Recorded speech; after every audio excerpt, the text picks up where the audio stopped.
আপনি কি জানতে চান যে কতদিনে আপনার সঞ্চয় দ্বিগুণ, ৩ গুণ, ৪ গুণ, ৫ গুণ, ১০ গুণ হবে?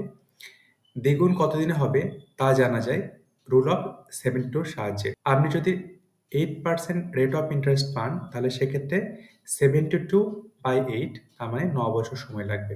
এটা আনুমানিক সময়।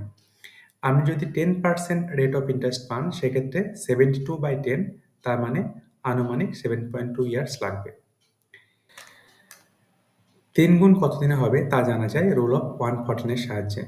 আপনি যদি 8% রেট অফ ইন্টারেস্ট পান তাহলে সেক্ষেত্রে 114 ডিভাইড বাই 8 40.3 ইয়ার্স লাগবে।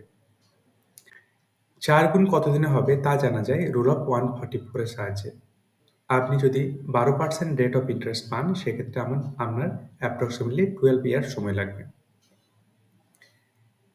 ৫ গুণ কতদিনে হবে তা জানা যায় রুল অফ 170 এর সাহায্যে। তার মানে আপনি যদি 10% রেট অফ ইন্টারেস্ট পান সেক্ষেত্রে আপনার 17 বছর সময় লাগবে। ১০ গুণ কতদিনে হবে তা জানা যায় রুল অফ 240 এর সাহায্যে।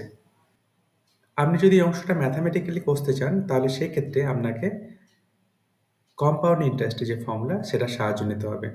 যেমন যখন দ্বিগুণ হচ্ছে তখন আপনার প্রিন্সিপাল প্লাস ইন্টারেস্ট মিলে হয়ে যাচ্ছে প্রিন্সিপালের 2 টাইমস। এক্ষেত্রে সিম্পলিফাই করে নিতে হবে, তারপরে বোথ সাইডে লগারিদম কনসিডার করতে হবে। তারপর আপনার এই অ্যাপ্রক্সিমেটলি এই ডাবলিং টাইমটা আপনি পেয়ে যাবেন। আপনারা ৩ গুণ, ৪ গুণ, ৫ গুণ হবে সেটা জানতে পারবেন এই ফর্মুলাগুলোর সাহায্যে। ধন্যবাদ।